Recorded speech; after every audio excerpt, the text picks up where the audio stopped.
بسم الله والصلاة والسلام على رسول الله. مرحبا بكم في فيديو جديد ووصفة جديدة. اليوم إن شاء الله راح نشارك معاكم حلويات العيد، وصفة البقلاوة اللي نخدم بها في طلبياتي ومعتمدتها دائما. صراحة ما كانش واحدة كوموندات بقلاوة ما فرحتش بها. في هذا الفيديو إن شاء الله راح نمدلكم نصائح عمرها لا تفسد لكم البقلاوة إذا طبقتوها. طبعا حاجة مهمة إنه التفاعل شبه منعدم، رغم اني نمد لكم اسرار الوصفات يعني قليل اللي تمدها لكم. خلوا لي جام تعليق وطلعوا لي الفيديو هكا تستفادوا، توصلكم وصفاتي ويستفاد غيركم ان شاء الله. بالنسبة للبقلاوة بدون آلة توريق، يعني بطريقة سهلة جدا بدون تعب، نروحوا للمقادير وطريقة التحضير.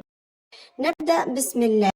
عندنا 600 غرام فرينة، درت رشة ملح ومغرفة صغيرة فاني ونص كاس سمن، الكاس تاع ام وليد تاع 220 ملي.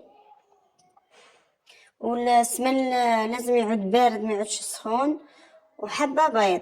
نخلط الكل مع بعض كما راكم تشوفوا. نبسس العجينة كما راكم تشوفوا مليح، خلوه يدخل لي دام في الفرينة ونخلطوه مليح ونحكوه مع راحة اليدين كما راكم تشوفوا بالكف حتى يتبسس معانا كما راكم تشوفوا. عندنا نص كاس مزهر نخلطوه، ونزيد كاس ماء نلم به العجينة. زدت كاس ماء نلمو به العجينة ونضيفوه تدريجيا كما راكم تشوفوا، ونعجن كما راكم تشوفوا ونلم العجينة. نتحصلوا على عجينة وتكون متماسكة، تعود طرية يعني ماهيش. والكمية تاع الماء قاتلي مغرف ماء، حوالي مغرف ماء. وحسب دوكا الماء راح يرجع حسب نوعية الفرينة، قادر تستهلكوه تعود الفرينة تشرب الماء الكل. لهنا نعجنوها كما راكم تشوفوا. بعد ما نعجنها حوالي 3 دقائق نولي نقسم العجينة كريات، 12 كرية. نقسموا العجينة 12 كرية متساوية ونغطوها ونخلوها ترتاح. نروح نحضروا الحشو. عندنا 600 غرام كاوكاو مرحي، 600 غرام. عندنا كأس ناقص منه أصبع سكر عادي. عندنا نص مغرفة صغيرة قرفة. عندنا مغرفة صغيرة فاني، قطرات من عطر المزهر، ومغرفة كبيرة عطر اللوز. هذو المكونات الكل نديروهم ونخلطوها كما راكم تشوفوا. عندنا مزهر نلمو به العجينة، نلمو به عفوا الحشو. نديرو المزهر ونخلطو حتى نتحصلوا على الحشو يكون ماهوش يكون ناشف نوعا ما يكونش يعني ما نخلوش يطلق ياسر بالمزهر. بالنسبه اللي يخرج لها الحشو فوق البقلاوه، راكي كثرتي المزهر، هذه باللي راكي الحشو كثرتي له المزهر ويخرج لكم من فوق البقلاوه، يعود الحشو مرخو. بالنسبه لجهه الحشو يابس تاع البقلاوه، تزرق معناتها راكي زربتي في الحشو، خدمتيه ليه ولحتيه خدمتي به البقلاوه. لازم تخلي الحشو يرتاح على الاقل ساعه ولا ساعتين، وهي كي يذوب السكر. هذاك هو سر النجاح تاع الحشو وسر النجاح في البقلاوه. واللي عنده اي استفسار راح تخليني تعليق وراح نجاوب ان شاء الله عليها. نروحوا للعجينه. عندنا نحلو بالطبقه الاولى كما راكم تشوفوا، ونرشوا بالنشا. الطبقه الاولى من فوق نرشوها بالنشا، نديروا لها مليح كما راكم تشوفوا. نحاول من نخلوش العجين يبان، كل نغطوه بالنشا. نزيدو نحلو العجينه الثانيه، الطبقه الثانيه كما راكم تشوفوا. بنفس الطريقه راح نحطها فوق الطبقه الاولى، ونزيد ندير نشا فوقها كما راكم تشوفوا، ونغطوا العجينه بالنشا، نغطوها مليح. وبعد ما نكمل كل الطبقات نزيد ندير الطبقة الأخيرة. هنا عندنا قلت لكم عندنا 12 كرية. راح نبسطوا العجينة كل نحلوها كما راكم تشوفوا، نحلوها مليح وما نديروهاش خشينة وما نرقوهاش، نديروها في الوسط، يعني يكون السمك تاعها ماهوش خشين باش تتورق معانا ونتحصلوا على طبقات وتكون متورقة. تحصلوا على طبقات يكونوا رقاق وما يكونوش خشان ويعودوا متورقين.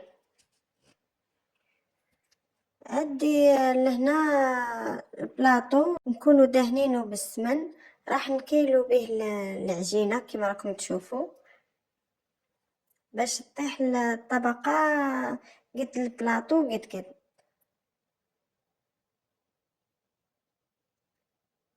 نهزو الطبقة اللي راح نديروها في الأسفل، وهذه الطبقة راح نديروها من الفوق. الطبقة الأولى نحاول كيفاش نديروها على الصينية كما راك تشوف على البلاطو، نحاول كيفاش نحطوها في البلا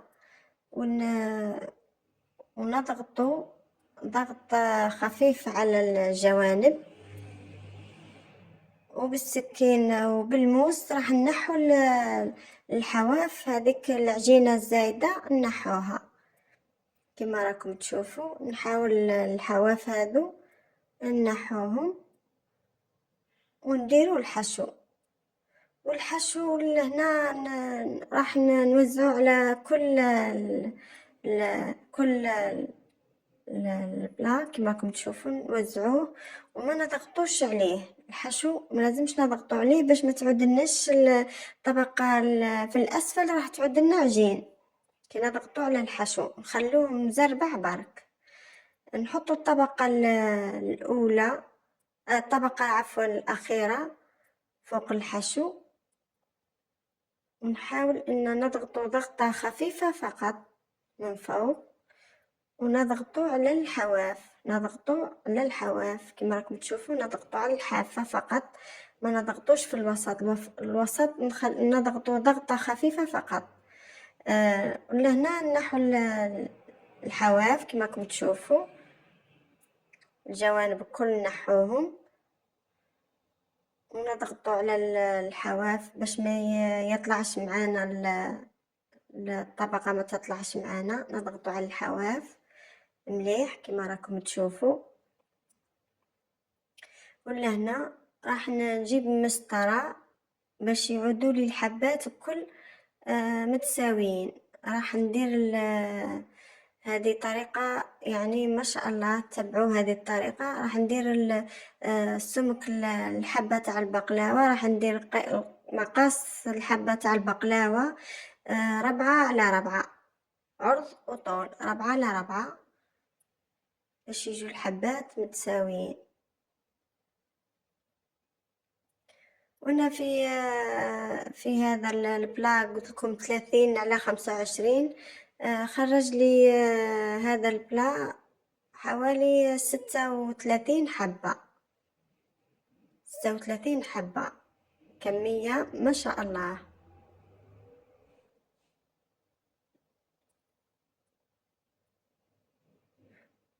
شوفوا الحبات كيف يجوا متساويين كي نديروهم على مقاس واحد بالمسطرة.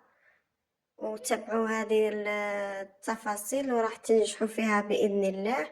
ومن بعد نقطعوا الحبات بالموس كما راكم تشوفوا، ونحاول ان نقطعها نهبطوا حتى للاسفل، ما عندو ما قيصرها لها. هذا السر من اسرار نجاح البقلاوه. كاين اللي ما يقطعش البقلاوه للاسفل كي يطيب ما تتنحاش معاهم. لهنا عندي نص كاس سمن، راح ندير من فوق على كل الحبات تاع البقلاوه كما راكم تشوفوا، وندخلوها قبل ما ندخلوها للفرن راح نوريلكم واحد الطريقه باش ما يطلعوش معكم الطبقات راح نجيبو أعواد الأسنان لي كوردون، ونديرو كل حبة تاع بقلاوة راح نرشقو فيها عود من أعواد الأسنان بهذه الطريقة. أما اللي قد تزينها بحبة تاع لوز أو جوز من فوق، ما تديرش هذيك الطريقة اللي درتها وتزينها مباشرة وديرها طيب. مدة الطياب تاعها نخليها في فرن يكون درجة الحرارة تاعو 125 درجة، تكون نار ضعيفة، ومدة الطهي ساعة وربع. نتوما لكم تكونوا عارفين الكوشة كيفاه دايرة تاعكم. مهم أضعف نار طيبوا فيها البقلاوة هكا باش تتورق معاكم وتتحصلوا على نتيجة رائعة ولا أروع. لهنا عندنا حوالي 600 غرام عسل.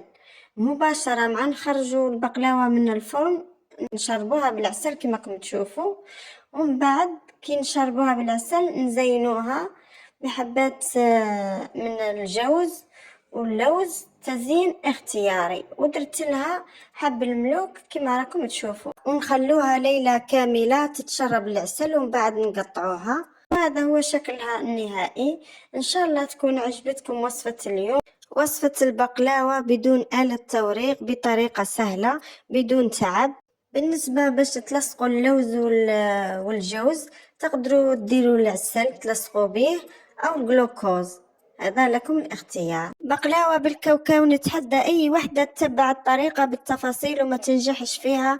عطيتكم اسرار البقلاوة اللي نخدم بها الطلبيات، ننصحكم بها تجربوها. اذا عجبكم الفيديو ما تبخلونيش بالجيم والبرتاج الفيديو للاهل والاصدقاء لتعم الفائدة. الى الملتقى ان شاء الله.